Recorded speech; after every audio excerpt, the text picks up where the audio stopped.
오늘 유튜브 촬영을 하는데요.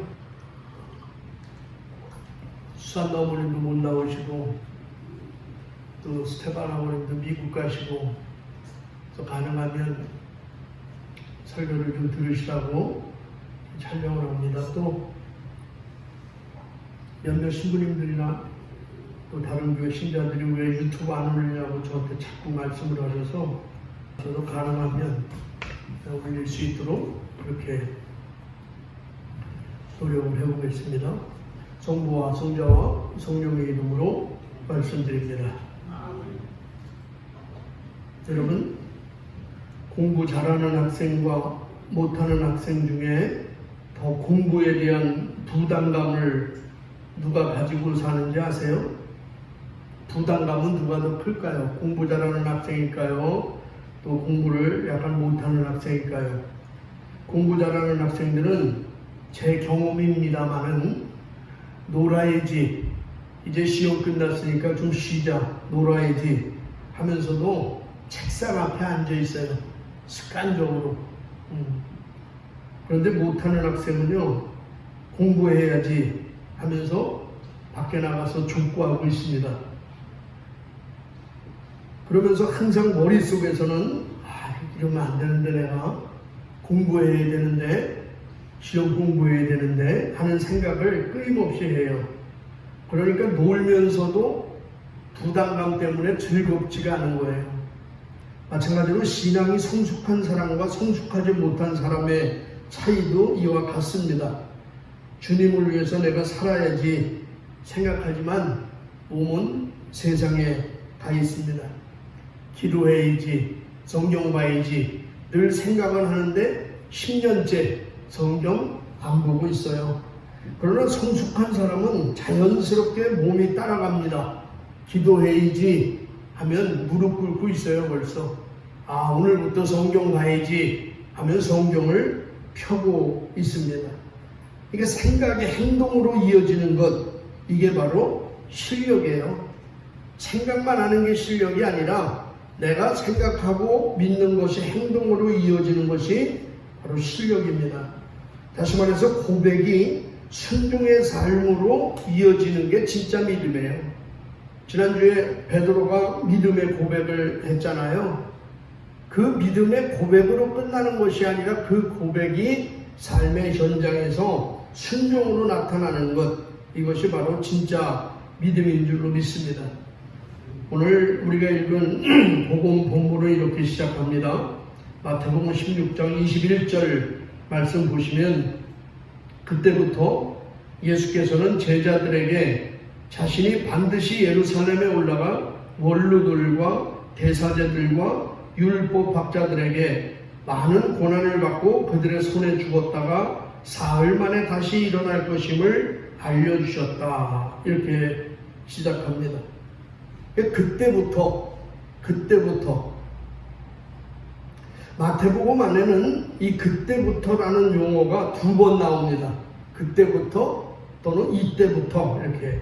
그러니까 마태복음 4장 17절 말씀을 보면 이때부터 예수께서는 전도를 시작하시며 회개하라, 하늘나라가 다가왔다고 말씀하셨다. 광야의 시험 이후에 예수님이 공생애를 시작하시면서 하신 말씀입니다. 또 오늘 본문에 그때부터 이랬죠. 무슨 말씀이냐면 이와 같은 표현은 2번 다 극적인 전환점을 이루고 있다는 거예요. 즉 시험 이후에 공생애가 시작되고, 그리고 베드로의 고백 이후에 첫 번째 순환 이야기로 대전환이 이루어집니다. 이제 갈릴리 사역에서 지난주일날도 말씀드렸지만 예루살렘 사역으로 중심은 십자가로 이제 모든 초점이 바뀌게 되는 것이죠. 그래서 이제부터는 초점은 십자가입니다. 지난주에 베드로는 예수님 앞에서 사람들이 나를 누구라고 하더냐, 예수님이 물으시니까 베드로는 주님은 하나님의 아들 그리스도이십니다. 이렇게 믿음의 고백을 했죠. 이 고백 하나로 어마어마한 칭찬을 받았습니다. 야, 너는 복 있는 사람이다. 내 고백 위에 예수님이 교회를 세울 것이다. 그리고 내가 너에게 하늘나라의 열쇠를 주겠다. 이런 엄청난 칭찬을 받으셨어요. 그런데 오늘은 또 그 베드로가 말로 실수를 합니다. 예수님은 베드로의 신앙 고백 직후에 이제 십자가의 순환을 말해도 될 시점이라고 생각한 거예요. 아, 얘들이 이렇게 믿음이 생겼구나. 나에 대해서 이렇게 알고 있구나. 이제 내가 십자가의 순환을 얘기해도 되겠구나. 이런 시점이 됐다고 생각하신 겁니다. 그래서 예수님이 말씀하시는 거예요. 내가 예루살렘에 올라가 십자가에 못 박혀 죽을 것이고 3일 후에 부활할 것이다. 이것을 첫 번째로 말씀을 하신 거예요. 그러니까 예수님은 베드로의 이 믿음의 고백을 기다리신 것이죠. 그리고 순환을 이야기합니다. 그런데 베드로가 갑자기 주님의 길을 막습니다. 22절 보시면 베드로는 예수를 붙잡고 주님 안 됩니다. 결국 그런 일이 있어서는 안 됩니다 하고 말리었다 이래요.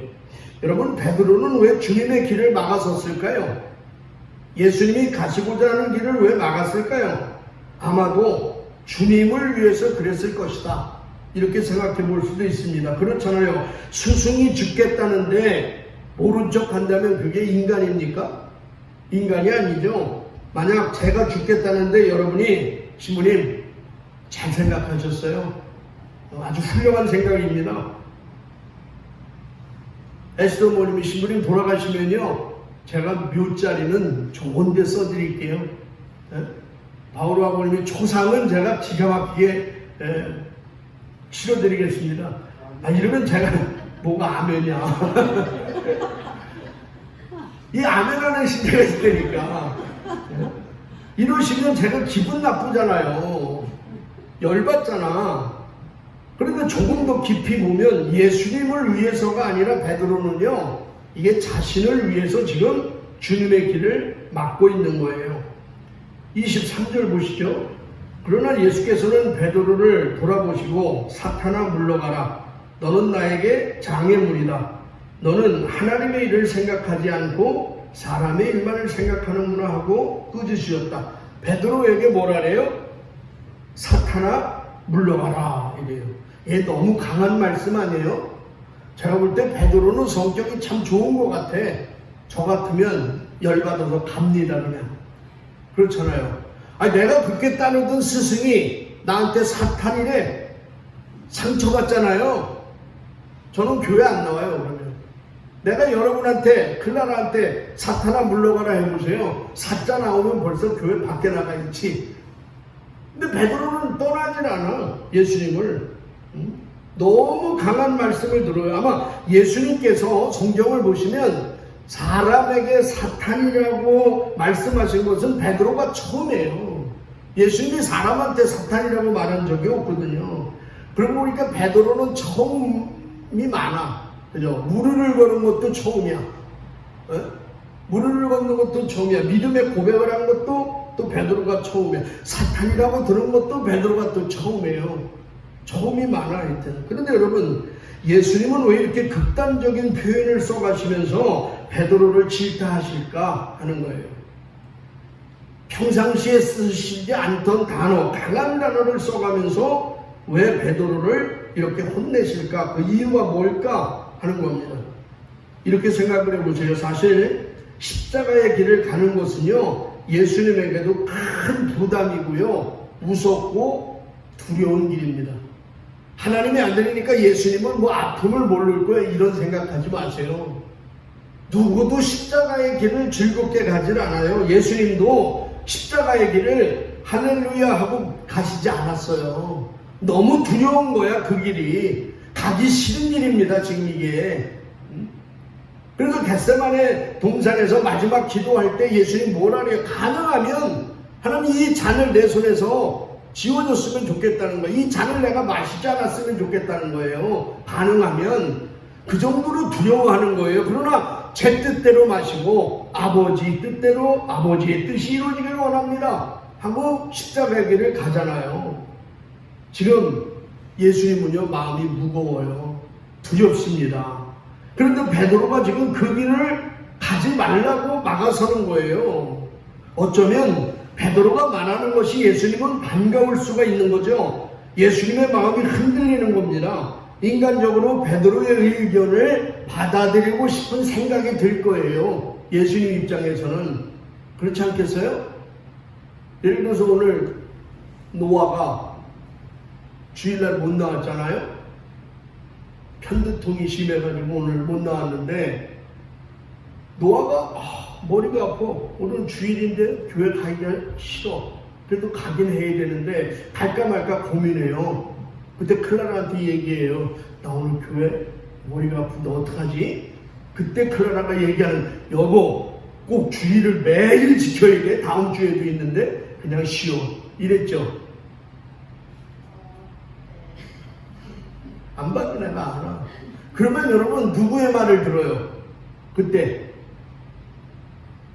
나한테 위로가 되는 거야. 그 말은. 그죠? 나한테 위로가 된다고. 그래 가지 말자. 다음에 가자. 예수님 심정이 지금 이렇다는 거예요. 이것은 예수님에게 엄청난 큰 유혹이에요. 십자가의 길을 가지 말라는 게. 그래서 가장 강력하고 극단적인 방법이 아니면 이 유혹을 이길 수 없다고 예수님이 생각하신 거죠. 그러니까 베드로에게 단호하게 사탄아 물러가라 하고 말씀하시는 거예요. 그리고 너는 나의 길에 장애물이야. 이렇게 단호하게 말씀하시는 거죠. 우리는 베드로의 고백처럼 예수님을 하나님의 아들 그리스도로 분명히 믿습니다. 그죠? 분명히 믿어요. 여러분 믿죠? 예수님이 하나님의 아들이라고 믿습니까? 한 분뿐이 안 믿잖아 지금. 예수님이 하나님의 아들이라고 믿으세요? 그 정도 아멘 해가지고 들리지도 않아. 우리는 뭘 믿어요?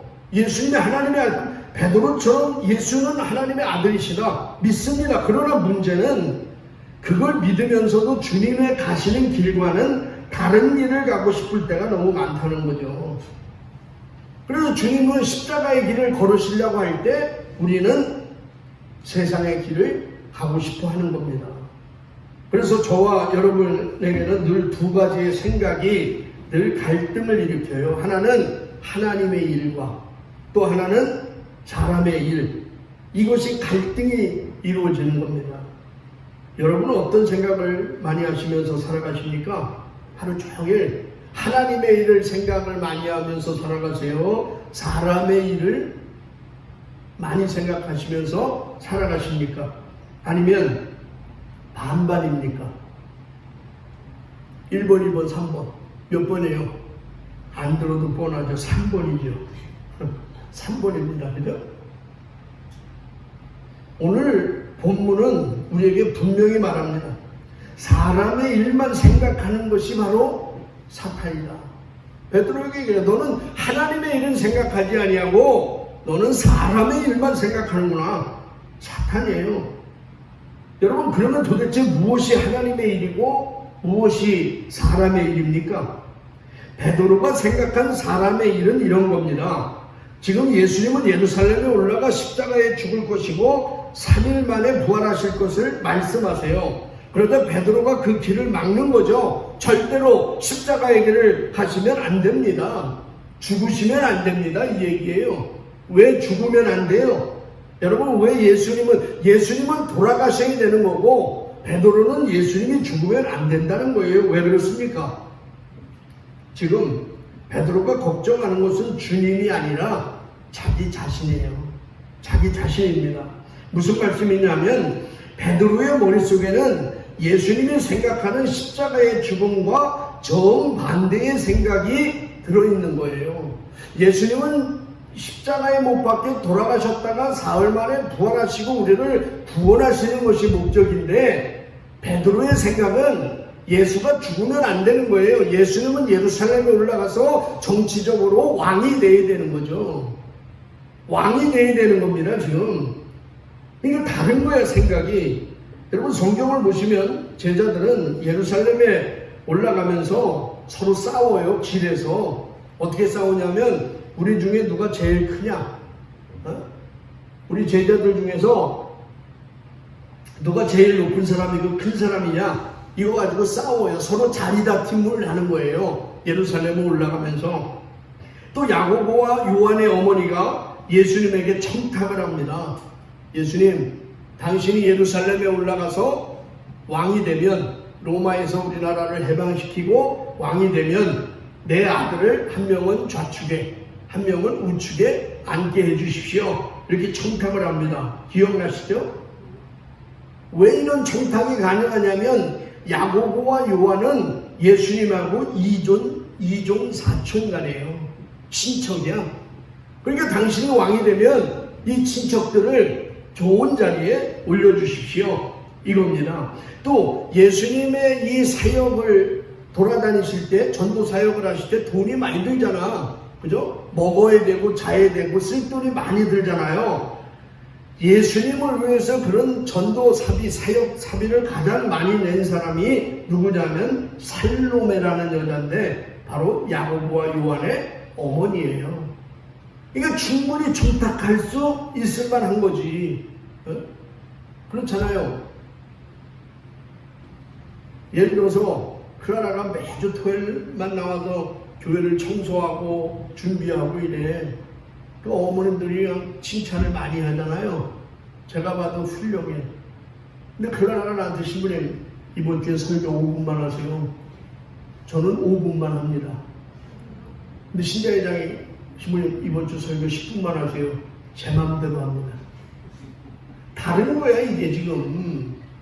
예수님의 사역을 도와줬던 그 살로메가 지금 청탁을 하죠. 이제 남은 일은요, 그동안 확보한 자리를 빼앗기지 않으면 되는 거예요. 이것만 잘 지키면 되는 거야. 생각해 보세요. 베드로는 갈릴리 호수에서 고기 잡던 어부 출신입니다. 가장 하층민 출신이잖아요. 그런데 예수님의 제자가 되고 이제 예루살렘에 올라가면 예수님이 왕이 되고 베드로는 뭐가 돼요? 그러면 권력의 가장 핵심부가 되는 거죠. 권력의 핵심이 되는 거예요. 잠이 오겠습니까, 여러분? 잠이 오겠어요? 생각만 해도 신이 나는 거예요, 지금. 내 팔자가 핀 거예요. 얼마나 신나겠어. 그런데 예수님이 죽겠다는 거잖아요, 지금. 그런데 예수님이 죽겠다고 말하는 거예요. 이렇게 되면 어떻게 되는 거냐 말이에요. 바로 이것이 주님이 말씀하시는 사람의 일이라는 겁니다. 하나님의 일, 곧 십자가를 통한 구원을 생각하지 않고 너는 사람의 일, 네 일만 생각하고 있다라고 예수님이 말씀하시는 거죠. 그러므로 여기서 말하는 사람의 일은 우리가 살고 있는 우리의 삶에 필요한 일상적인 일들, 우리가 먹고 뭐 쓰고 사업을 어떻게 잘할까, 영업을 어떻게 잘할까, 이런 생각하는 것이 사람의 일이 아니라 십자가를 버리는 행위를 말하는 것이고, 반대로 십자가는 곧 하나님의 일이고 그것과 반대되는 개념이 사람의 일이라는 것이죠. 그러면서 예수님이 이렇게 말씀하세요. 24절 보시면, 그리고 제자들에게 이렇게 말씀하셨다. 나를 따르려는 사람은 누구든지 자기를 버리고 제 십자가를 지고 따라야 한다. 이렇게 말씀하세요. 누구든지입니다. 무슨 의미예요? 예수 믿는 모든 사람들은 이 길을 가야 한다는 거예요. 너만 가고 쟤만 가고 이게 아니라 누구든지, 예수 믿는 사람은 누구든지 이 길을 가야 된다. 그 길이 어떤 길이에요? 자기를 버리고 십자가를 지고 주님의 길을 걷는 겁니다. 주님과 같은 길을 걸어가야 된다는 것이죠. 근데 여러분, 세상에서 제일 힘들고 어려운 게 뭔지 아세요? 자기를 버리는 일이에요. 그죠? 이거보다 힘든 건 없어. 자기를 버리는 거예요.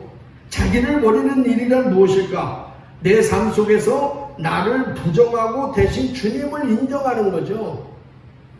내 인생에서 내 인생의 주인이 내가 아니라 하나님이십니다.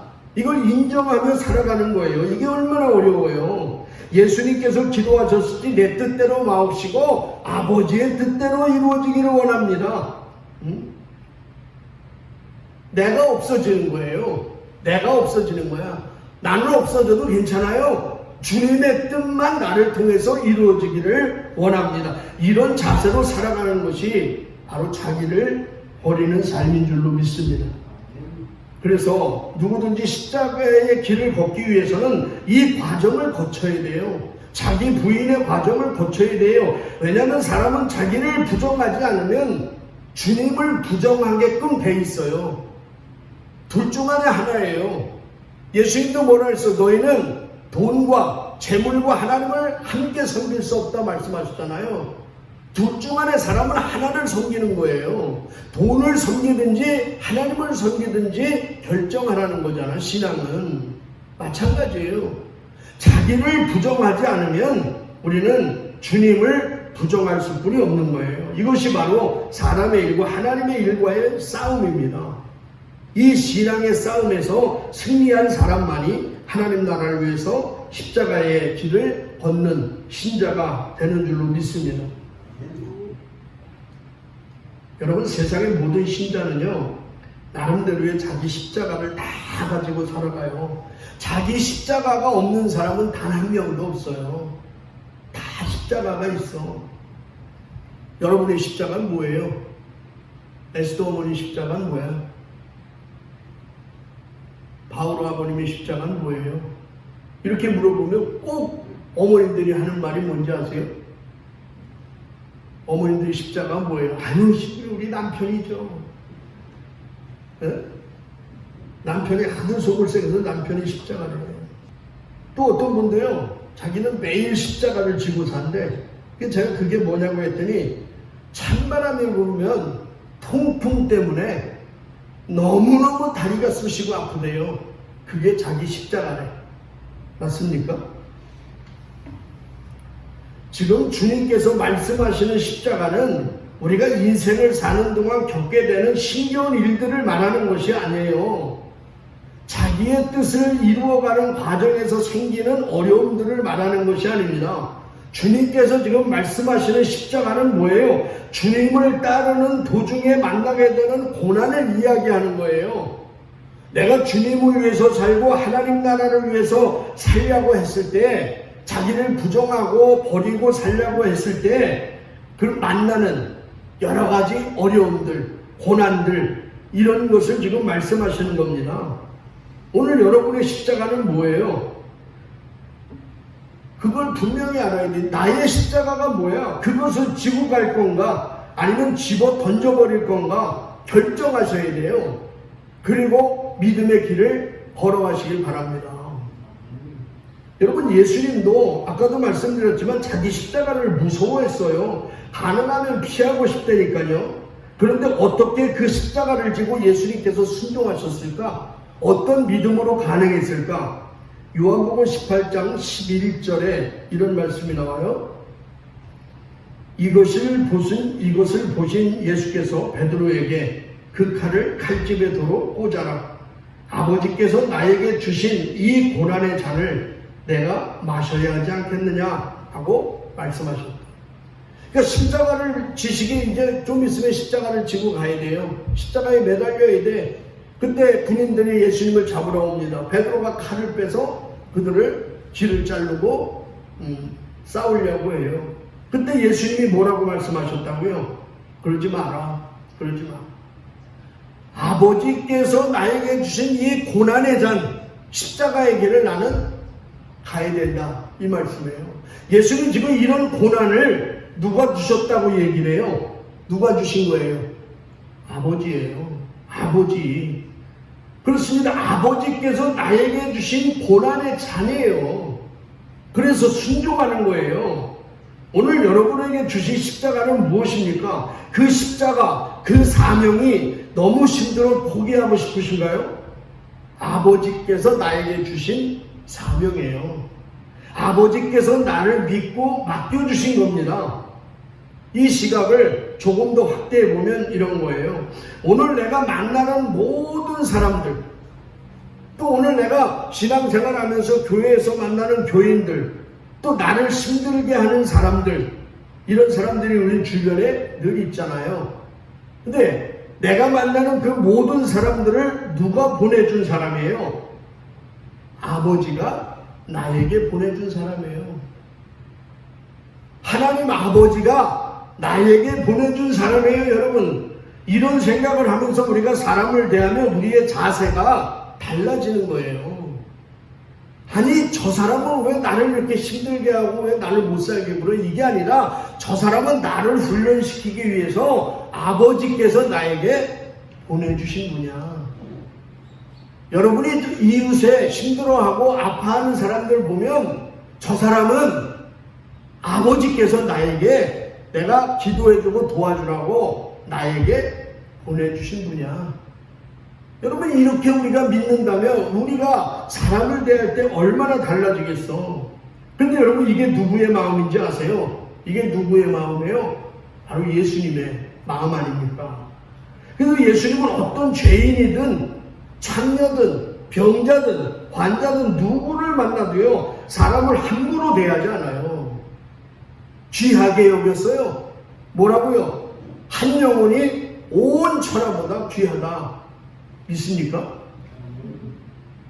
그 한 영혼이 나라니까 예수님이 나를 내 영혼을 온 천하보다 귀하게 여겨주시는 거예요. 왜요?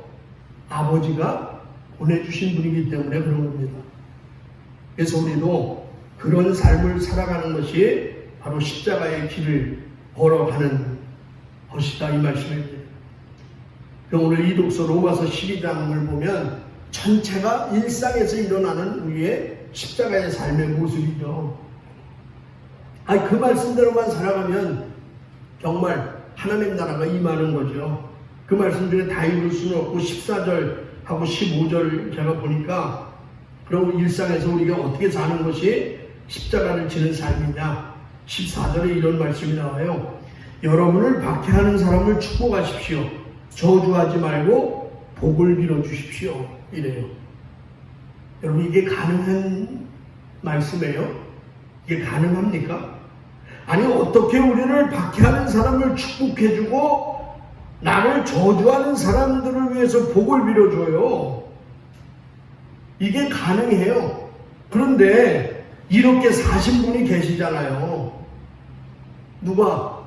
예수님이 그렇게 사셨잖아요. 예수님은 자신을 십자가에 못 박는 그 로마 병정들을 향해서 예수님 뭐라래요? 니네 조금 있다 벼락 맞아 죽는다. 이렇게 말씀하세요? 그러지 않잖아요. 하나님께 그들을 위해 기도해 주잖아요. 하나님, 저들이 하는 짓을 무슨 일을 하는지 지금 몰라요. 하나님, 저들의 죄를 용서해 주십시오. 자기를 못 박는 사람을 위해서 예수님은 축복하면서 기도해 주잖아요. 근데 예수님만 이런가요? 아니에요. 사도행전에 보면 스테반이 설교하다가 돌에 맞아 죽잖아요. 근데 스테반도 돌에 맞아 죽으면서 예수님과 똑같은 기도를 해요. 돌을 던지는 그 사람들을 향해서 저들이 지금 무슨 짓을 하는지 모르지만 하나님, 저들의 죄를 용서해 주십시오. 스테반도 똑같은 기도. 그러면 우리도 가능하다는 거예요. 우리도 가능하다는 거야. 여러분 십자가를 지고 사는 삶이란 이런 삶이에요. 주님의 마음으로 옆 사람을 보면서 그를 축복해 주면서 함께 사는 삶이 저는 일상에서 십자가를 지는 삶이라고 믿습니다. 또 15절에 보면 이렇게 말씀하세요. 15절까지만 볼게요. 기뻐하는 사람이 있으면 함께 기뻐해 주고 우는 사람이 있으면 함께 울어주십시오. 예수님 당시에는요, 종교인들, 그러니까 가장 믿음이 좋다고 하는 바리새인들, 율법학자들, 이 사람들이 이렇게 살지 않았잖아요. 이 사람들은 누가 곡을 해도 울지 않고 누가 노래를 해도 춤을 추지 않았잖아요. 예수님 뭐라 이 시대를 누구 뭐에 비할까 그러면서 그 말씀하시는 거야. 이 시대는 누가 곡을 해도 울지 않고 춤을 춰도 노래를 하지 않는 세대다. 무슨 말씀이에요? 그들과 함께 하지 않는다는 거예요. 곡하는 사람들과 함께 하지 않는다는 거잖아요. 기뻐하는 사람들과 함께 하지 않는다는 거예요. 왜요? 나와 상관없는 사람들, 나와 상관없는 일이라고 생각하기 때문에 그렇습니다. 사촌이 땅 사면 왜 배가 아파요? 그러나 너희는 그런 삶을 살지 말라는 말씀이잖아. 기뻐하는 사람이 있으면 같이 기뻐해줘. 사촌이 땅 샀으면 같이 기뻐해줘. 우는 사람이 있으면 너는 같이 울어줘. 쉬워요, 어려워요? 쉬워요, 어려워요? 쉽다고? 이게 정말 어려운 거예요. 그죠? 근데 사회 구조상 보면요, 우는 사람이 있으면 누군가는 또 웃는 사람이 생겨. 사회는, 세상은. 그죠? 손해보는 사람이 있으면 남는 사람이 있다니까. 우는 사람이 있으면 웃는 사람도 있어요. 그러나 너희들은 우는 사람은 우는 사람과 함께 울어줄 줄 알고, 기뻐하면 기뻐하는 사람과 함께 해줘. 함께 살아. 왜? 아버지가 나에게 보내주신 분들이에요. 그들과 함께 하라는 거죠. 말씀을 정리하겠습니다. 예수님을 그리스도로 고백하는 것은, 이것은 신앙의 출발점입니다. 베드로가 주님은 하나님의 아들이시며 살아계신 하나님의 아들이시며 그리스도이십니다. 이 고백으로 끝나는 게 아니에요. 이거는 신앙의 출발점이야. 그러나 이 고백이 완성되어지는 것은 내 생각을 버리고 주님과 같은 길을 걸 때 우리 일상에서 이루어지는 겁니다. 그래서 주님께서 마지막으로 16장 25절에 이렇게 말씀하세요. 내 목숨을 살리려고 하는 사람은 잃을 것이며, 이랬어요. 목숨을 살리려고 하는 사람, 오늘 성경대로 얘기하면 자기 목숨을 살리려고 하는 사람은 누구예요? 사람의 일만 생각하는 사람이겠죠. 그죠? 사람의 일만 생각하는 사람이야. 나를 위해서 제 목숨을 잃는 사람은 얻을 것이다. 나를 위해서 제 목숨을 잃는 사람, 하나님의 일을 생각하는 사람이겠죠. 자기를 버리고 십자가의 길을 걸어가는 사람이겠죠. 이 사람들에게 말씀하시는 거예요. 이 사람들에게 오늘 분명하게 약속을 주시는 거잖아. 사람의 일만 생각하고 너희 일만 생각하고 살지 마. 그러면 죽어. 응? 마지막 생명이 없어. 그러나 하나님의 일을 생각하고 내 목숨을 잃는 사람은 마지막 날 영원한 생명을 얻을 것이다. 십자가의 길을 걷는 저와 여러분에게 주시는 말씀입니다. 저와 여러분은 늘 주님과 같은 생각을 하고 십자가의 길을 걸어가는 우리 교회 모든 신자들이 되시기를 주님의 이름으로 간절히 축원합니다. 성부와 성자와 성령의 이름으로 말씀드렸습니다.